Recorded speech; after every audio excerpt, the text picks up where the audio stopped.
तो दोस्तों आज की इस वीडियो में मैं आपको सिंधु प्रवाह मार्ग के बारे में बताऊंगा, यानी कि सिंधु नदी का जो रास्ता है वो कहां से निकल के कहां तक जाता है, इसका उद्गम कहां से होता है, ये भारत में प्रवेश कैसे करती है, कहां कहां से गुजरती है, कौन कौन सी इसकी सहायक नदियां हैं और आखिर में ये नदी जाती कहां है। ये सारी चीजें आज हम इसके अंदर कवर करने वाले हैं। तो ज्यादा देर ना करते हुए हम शुरू करते हैं। देखिए, इस प्रवाह मार्ग को समझने से पहले सबसे पहले आप कुछ बातें जान लीजिए सिंधु नदी के बारे में। सिंधु नदी को ही इंग्लिश में इंडस रिवर कहा जाता है और इसके आसपास की जितने भी लोग बसे हैं, सभ्यताएं बसी हैं, उसे इंडस वैली सिविलाइजेशन कहा जाता है, यानी कि सिंधु घाटी सभ्यता। इसका मतलब भारत का जो पूर्व नाम है वो सिंधु से जुड़ा हुआ है और इसी को विदेशियों ने आके इंडस कहा था और इंडस से ही निकला है इंडिया।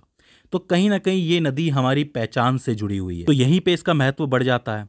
बात करें इसकी लंबाई की तो इसकी कुल लंबाई 2880 किलोमीटर है, लेकिन भारत की भूमि पर यह सिर्फ 1114 किलोमीटर तक ही बहती है।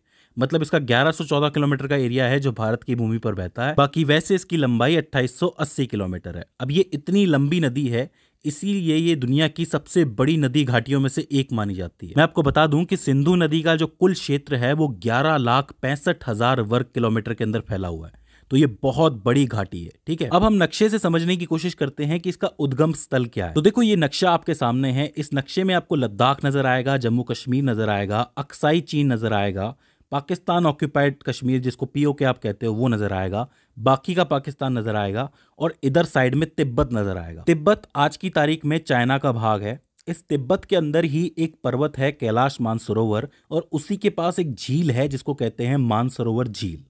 इस मानसरोवर झील के पास कुछ एक पहाड़ियां हैं। उन पहाड़ियों में से एक जलधारा बाहर निकलती है जिसका नाम है सिनका बाब जलधारा। इस चीज का नाम आप याद रखना, सिनका बाब जलधारा। और इसी जलधारा से सिंधु की शुरुआत होती है। मतलब इन्हीं पहाड़ियों से सिंधु बहना शुरू करती है, तो वो मानसरोवर लेक को पार करती हुई आगे बढ़ती है। तो सिंधु नदी का जो उद्गम स्थल है वो कौन सा हो जाता है? सिनका बाब जलधारा कैलाश मानसरोवर के पास या फिर मानसरोवर झील के पास। ठीक है, ये नदी यहां से बहना शुरू करती है, धीरे धीरे करके ये तिब्बत को पार करती है और जब ये इंडिया में एंटर करती है तो इंडिया में सबसे पहले ये लेह जिले के अंदर एंटर करती है। मैं आपको बता दूं कि टोटल लद्दाख आपको नजर आ रहा है। लद्दाख के अंदर सिर्फ 2 ही जिले हैं, एक आपका कारगिल है और दूसरा है लेह। तो सबसे पहले सिंधु नदी लेह के अंदर प्रवेश करती है और इस तरीके से आगे बढ़ती हुई जाती है। अच्छा, ये जो आपकी कैलाश मानसरोवर झील है, इसी के पास से एक और नदी निकलती है जिसका नाम है सतलुज। अब इसका नाम तो आपने सुना ही होगा। सतलुज धीरे धीरे करके आगे बढ़ती है और वो भी इंडिया के अंदर ही एंटर करती है और ये आगे जाके सिंधु नदी से मिल जाती है। तो आप ये कह सकते हो कि सतलुज नदी जो है वो सिंधु नदी की सहायक नदी है। तो सिंधु प्रवाह मार्ग के अंदर 2 नदियां बाहर से शुरू होती हैं, मतलब चाइना से शुरू होती हैं, तिब्बत से शुरू होती हैं। एक तो खुद सिंधु नदी और दूसरी सतलज नदी। इस सिंधु नदी के ऊपरी भाग में लेह होता है और दक्षिणी भाग के अंदर करगिल होता है। कभी कभी पूछ लिया जाता है कि कौन सा शहर है जो सिंधु के रास्ते में आता है, तो आप लेह कह सकते हो और करगिल कह सकते हो। अब यहाँ 4 ऐसी नदियां हैं जो भारत से निकलती हैं और सिंधु नदी में जाके मिलती हैं। अब हम उसका एक एक करके क्रम देखते हैं। सबसे पहले आती है झेलम नदी। झेलम नदी जो है वो जम्मू कश्मीर से निकलती है। जम्मू कश्मीर के अंदर एक जिला है अनंतनाग नाम का, उस जिले के अंदर वेरीनाग नाम का एक झरना है, वहां से निकलती है आपकी झेलम नदी। ये जो झेलम नदी है, इसी के किनारे एक शहर बसा हुआ है जिसका नाम है श्रीनगर। तो श्रीनगर के नाम से क्वेश्चन बन जाता है या फिर नदी के नाम से क्वेश्चन बन जाता है कि झेलम नदी के किनारे कौन सा शहर है या फिर श्रीनगर कौन सी नदी के किनारे बसा हुआ है। तो इस चीज को आपको याद रखना है। ये हो जाती है पहली नदी सिंधु के बाद। इसके बाद दूसरी नदी आती है चिनाब नाम की। ठीक है, चिनाब नदी जो है आपकी हिमाचल प्रदेश से शुरू होती है। वहाँ पे 2 जिले हैं, एक है लाहौल और एक है स्पीति। इन दोनों जिलों के ऊपरी हिस्से से ये नदी शुरू होती है। वहाँ पे एक बारालाचा नाम का एक दर्रा है, वहाँ से ये नदी शुरू होती है। देखिए, दर्रे या फिर पहाड़ों का मतलब तो आपको पता है, तो उन पहाड़ों से इसकी शुरुआत होती है। लेकिन हिमाचल प्रदेश में चिनाब को चंद्रभागा नदी के नाम से जाना जाता है। अब ऐसा क्यों? ऐसा इसलिए क्योंकि वहां पे 2 नदियां हैं, एक है चंद्र नदी और एक है भागा नदी। ये दोनों आपस में आके मिलती हैं बारालाचा पर और वहां इन दोनों के मिलने से चिनाब नदी शुरू हो जाती है। तो वहां पे उसे चंद्रभागा कहा जाता है, भाई मिली हुई नदी है, और यहाँ पे इसे चिनाब कहा जाता है। तो आपको चिनाब याद रखना है। ठीक है, हिमाचल प्रदेश, लाहौल और स्पीति जिला। इसके बाद तीसरी नदी होती है रावी नदी।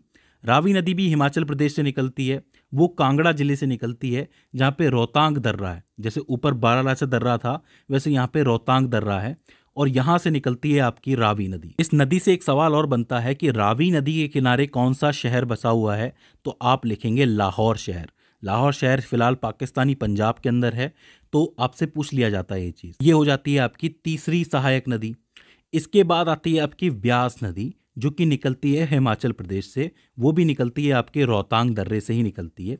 लेकिन व्यास नदी की खास बात यह है कि ये आगे जाके सतलज के अंदर मिल जाती है, और जहां पे ये सतलज से मिलती है उसको हरिके क्षेत्र के नाम से जाना जाता है, या फिर हरिके संगम के नाम से जाना जाता है। तो आपसे पूछा जा सकता है कि जहां पे व्यास और सतलज नदी मिलते हैं उस जगह को क्या कहते हैं? हरिके क्षेत्र। और वहीं पे है इंडिया की सबसे लंबी कैनाल, जिसको हम इंदिरा गांधी कैनाल के नाम से जानते हैं। मैं आपको बता दूं कि ये 650 किलोमीटर लंबी है, और इसकी मदद से पंजाब, हरियाणा और राजस्थान के कुछ हिस्सों को पानी भी दिया जाता है। तो ये बहुत ज़रूरी योजना थी, इसके बारे में ज़रूर पूछ लिया जाता है। और इसके अलावा सतलुज के बारे में मैं आपको बता ही चुका हूँ कि वो तिब्बत से शुरू होती है, मानसरोवर झील के पास से। लेकिन एक इम्पॉर्टेंट चीज़ ये है कि सतलुज के ऊपर एक डैम बना हुआ है, एक बांध बना हुआ है, जिसका नाम है भाखड़ा नागल डैम।